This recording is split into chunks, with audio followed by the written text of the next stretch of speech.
Good morning, beautiful people. It's a little windy today. It is Monday. Looks like school's getting back in. Not gonna walk that way. Too much activity going.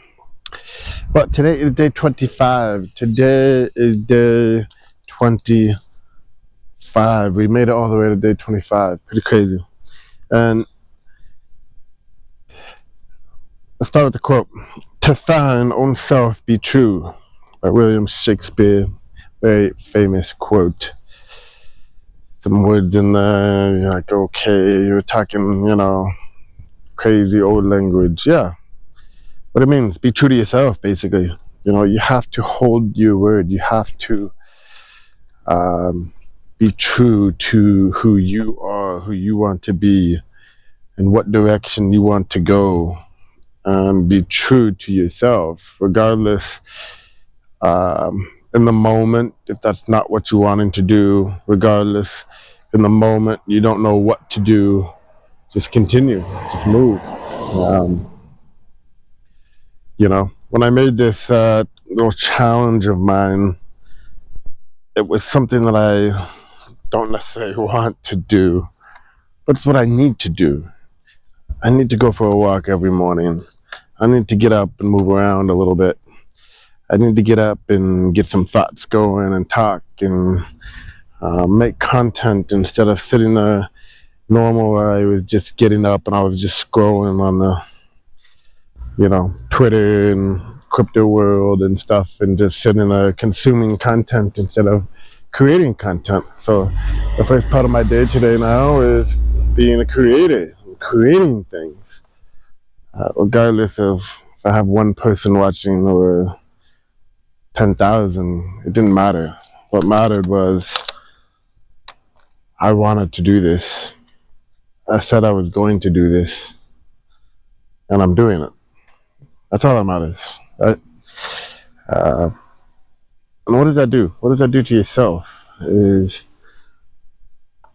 not gonna make me rich. It's not gonna make me famous. It's not gonna make me anything.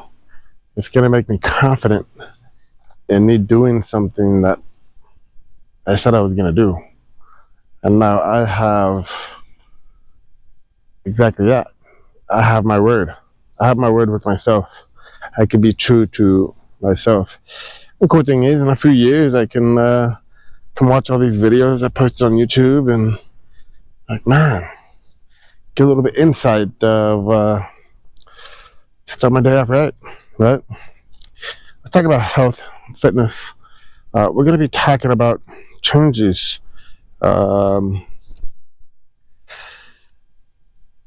Everything is a playing game, right? And that's the hard thing about nutritionists and hardcore diets, I feel, is nobody knows you, nobody knows your taste buds, nobody knows your body, right? We're very common, obviously, we're humans, we should all be eating very similar things, I feel, but nobody can feel what you feel, and you don't know what you feel until you experiment with other things. So I hear it all the time. I have a family member who eats nothing but junk food, and he says, I feel great, I feel good, I feel this, there's no reason to change my diet, I feel great. And it's like, how do you know if you've never tried to eat anything different? All you ate was fast food and drank soda. How do you know that you will not feel different if you were to change that diet? How do you know that you wouldn't be thinking different if you were to change that diet, right? And you're not going to see that change just with one meal, just like you're not going to see any physical change with one meal. You can't eat one salad and be skinny, right? It takes a while, it takes time. So if you feel that you're tired throughout the day, you feel that you're not getting enough sleep, you feel that your body isn't repairing itself enough, you feel that you might be missing something out of your diet. And how do you go about that is it's kind of an experimentation. You should be eating to fuel yourself, But sadly, we eat. Why? We eat because it feels good. We eat because it's a social environment, interaction now. We eat because just tastes good. We eat because we have addictions. We have sugar addictions. We have oil addictions. How many times do you just crave fried food? I just want a French fries. I just want onion rings. I just want mozzarella sticks or something. I mean, you crave that fried food because how many people have caffeine addiction? I gotta have my coffee. Gotta have my, So we fuel our bodies today not for survival, not for performance, but for what? For our wants. Exactly. And we have to break that up.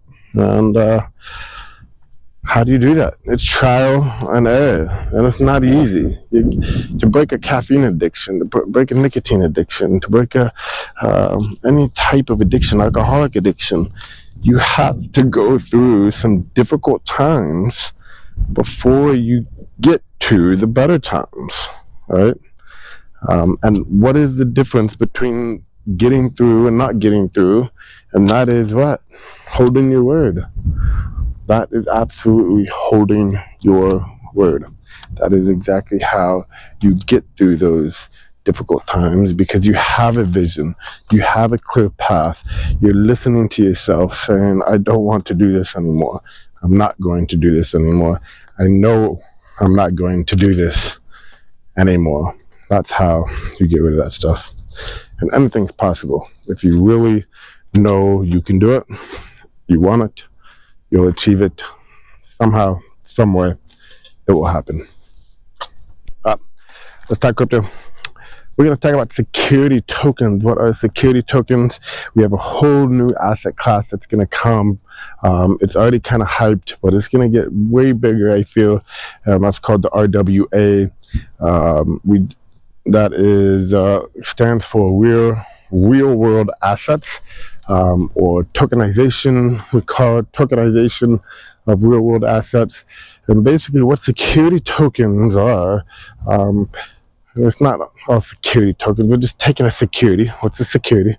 We got the Security Exchange Commission, the SEC, making all these laws, all this.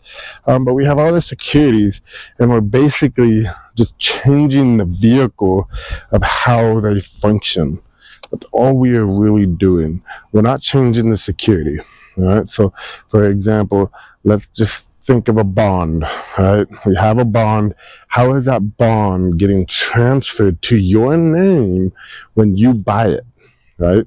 What is the vehicle? What is the back-end plumbing system that they call it kind of look like for somebody to sell a bond and for it to get into your name? What database, what back-end system, how is that being fulfilled?